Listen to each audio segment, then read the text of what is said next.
Okay, so how many of you watch reality TV shows? Okay, how many of you know somebody who watches reality TV shows? That's it. You may not want to admit it yourself. Millions of people, not only in this country, but around the world, are now watching reality TV shows. In fact, according to the New York Times, 15 of the 20 most watched shows last summer were all reality TV shows. Some of these shows are produced in more than 50 countries around the world. Now, as a psychologist, I found these shows a new playground for me to do research in.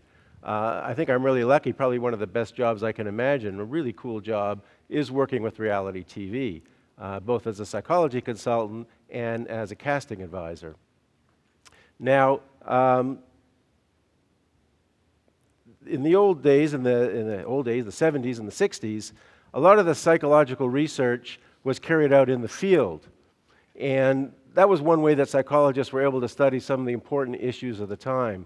Perhaps one of the most famous of those studies back in 1971 were the studies carried out by Philip Zimbardo at Stanford University, the famous prison studies you may have heard about.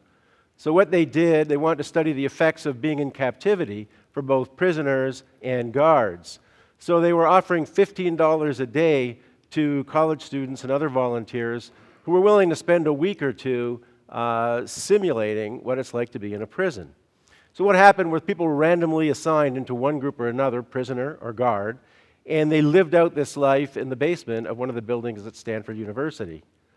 Well, what happened was pretty shocking. Some of the guards took on some very sadistic behaviors, and there was psychological abuse of some of the prisoners. So the study had to be stopped after just only a few days because of the dangers that might have went on. So we can't do studies like that and other studies that were similar to that much anymore today, largely because university research ethics committees won't allow it. Now, there's probably two major reasons why they won't allow these kinds of studies to go on in the university setting. The first one is that they tend to depend on deception. In other words, we lead the subjects into believing one thing and something else actually happens. Well, as you may know, in reality TV, we love deception. In fact, one of the earlier shows on TV that came on was a show called Candid Camera, which was all about deceiving people, in that case just for fun, and seeing their reaction to those kinds of circumstances. So deception is a big part of what happens in reality TV. The second reason why it's difficult to carry out those studies is for health and safety reasons. It's pretty expensive to put in all the controls that you need, especially in the university setting, for the protection of the subjects in these kinds of studies. But the world of TV is really different. There's lots of money there, and we have medical and psychological people ready. I've been called in a number of times to a set to deal with situations that were going on. So we have the built-in health and safety issues being dealt with. So what's a reality TV show like for those of you who don't watch it? Well, I'm not going to talk about any specific show that I work on. I'm not going to talk about any specific people from any of those shows, but I'm going to sort of give you a generic idea of what they're like and how we can learn from them in terms of the things that go on. So in a typical show, for example, you get a group of people, and you tend to get a very diverse group of people. They could be young, they could be old, they could be somewhere in the middle, they can be from the big city, they can be from a small town, they could be from the farm. They can be new Canadians, they could be fourth-generation Canadians, they can be Aboriginal. They can be straight, they can be gay, they can be transgendered. They can be social butterflies, they can be very introverted. They can be very smart in terms of high IQ, or they can be at the bottom of their class. You get the picture. They're a varied group of people.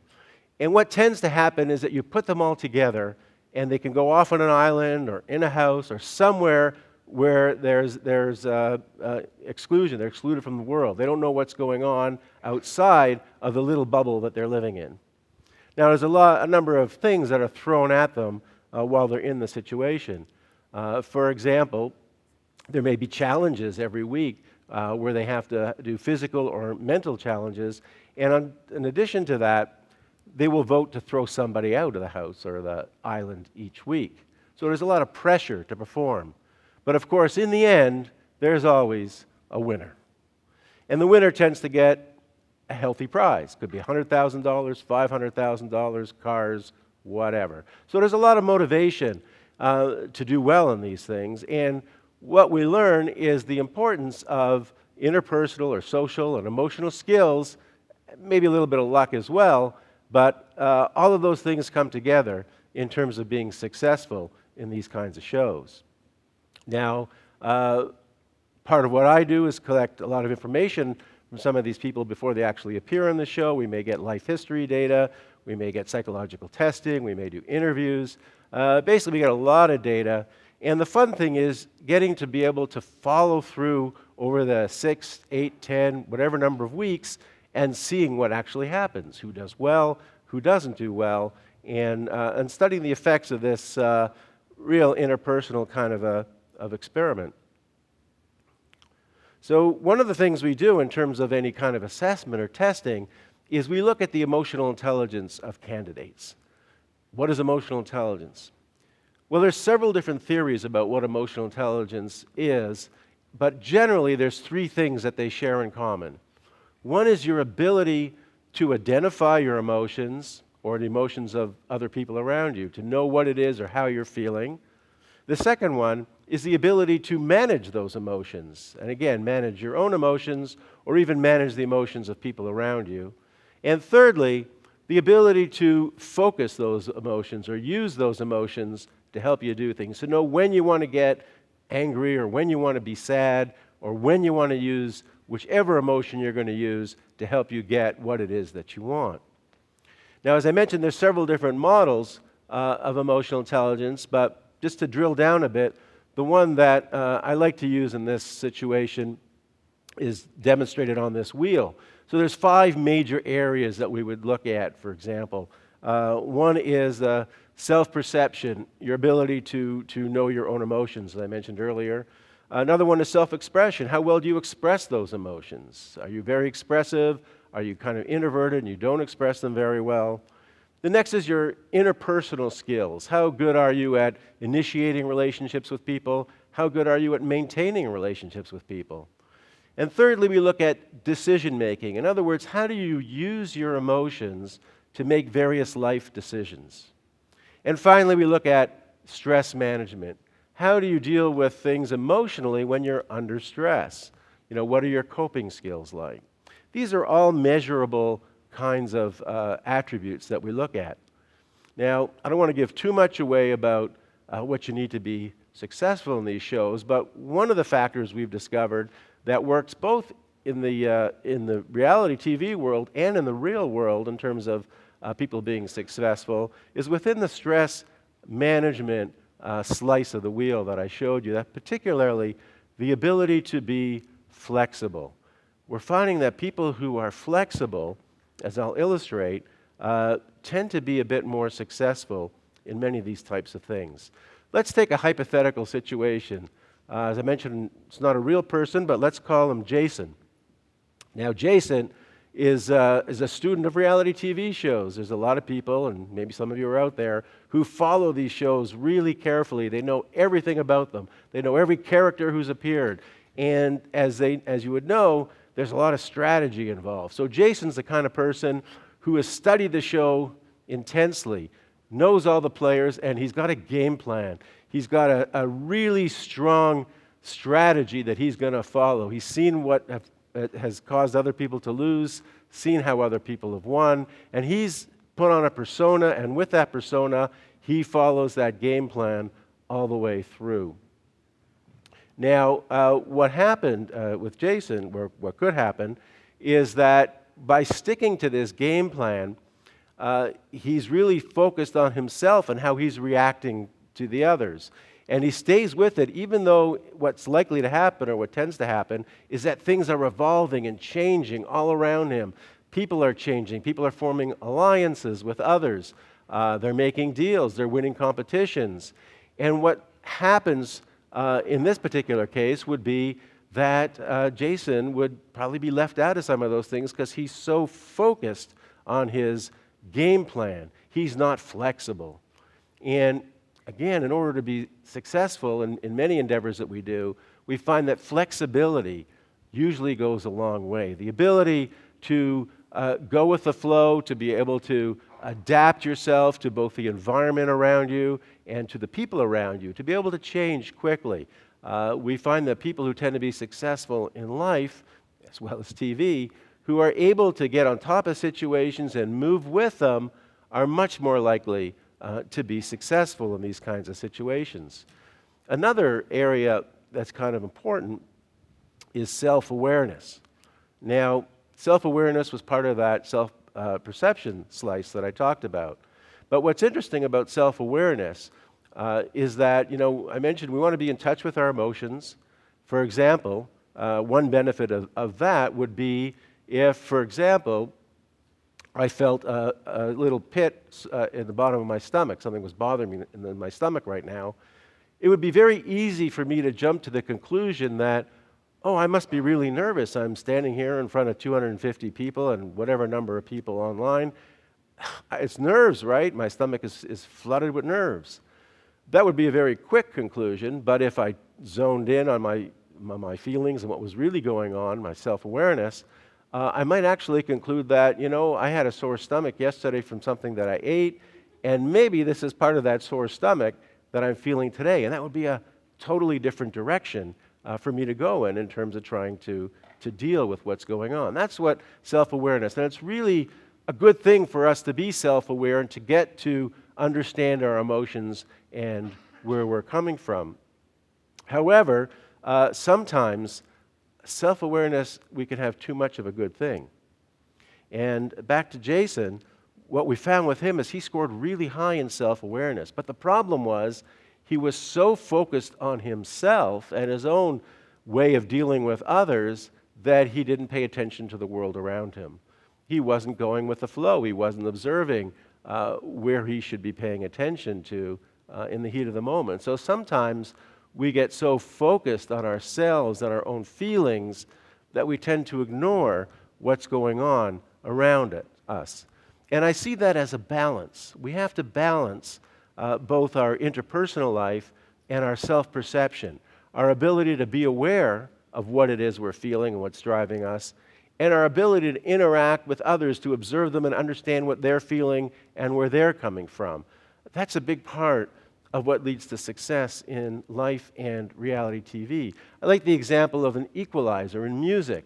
When you're with an orchestra or a band, you have to adjust the sound levels, the pitch and sound levels of the different instruments. So when the melody's going on, you want the higher pitched instruments to be louder with the melody and the bass and the lower pitched instruments to bring it down, to tone it down. So you can adjust it till you have the right pitch that you want across the board.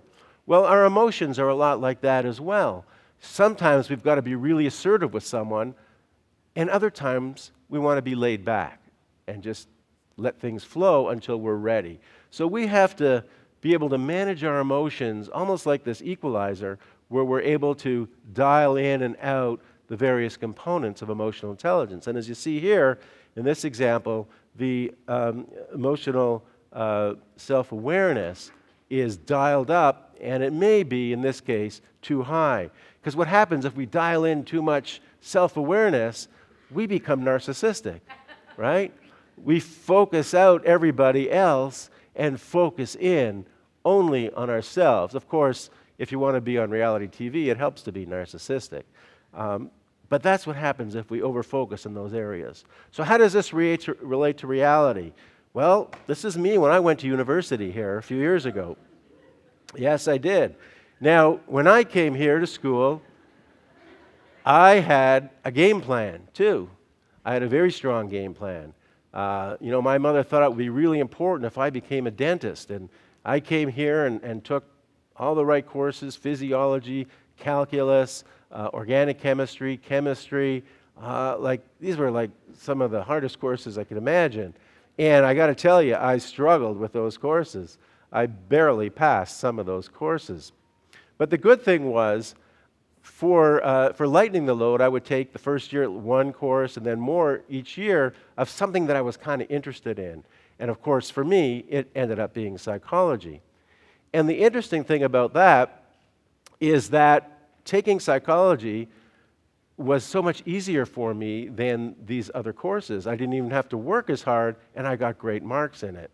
And, so if I followed my game plan, I could have just plugged away at those sciences and worked more and more hours and studied more and more, and hopefully bring those marks up to get to where I wanted. But, there was anxiety that was kind of keeping me there and preventing me from switching direction, because I knew if I went to be an independent health professional, it would be a sure job. I'd have no problem making a living after school. I finished. The other way, the psychology way at that time, was kind of a dangerous way to go, because there was not much in the way of job prospects. It was a newer area to go into. So I had to abandon my game plan. I had to shift gears. We sometimes are afraid to be flexible because there's a safety net in staying with the old and not with the new. But fortunately, things worked out well, right? I went through and moved all of my courses into psychology, did well, became a psychologist, and then sort of transitioned into an entrepreneur, and now have an internationally known psychological test publishing company. So it went well. And the good news is I wasn't alone in making this transition. Several other people who you all know, who are quite famous in the technology entrepreneurial industry, all went through similar kinds of transition. Steve Jobs, as you know, dropped out of college in his first year formally, but he hung around still to take some courses of interest. He took calligraphy, which helped him when they developed the Macintosh.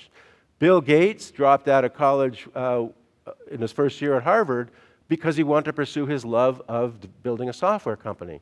And Michael Dell, who was a pre-med student at the University of Texas, had more fun building and selling computers on campus than he probably would have had being a doctor. So he dropped out and started Dell Computer, one of the world's biggest computer companies. Now, don't get me wrong. My message here isn't that you should drop out of college. But it's really that, sometimes we got to look for a plan B. We've got to be able to make shifts in our lives and changes that we'll be happier with in the long run. So how do we take the reality out of reality TV? When we look at some of these attributes, like flexibility and so on, we find that there's things you could do.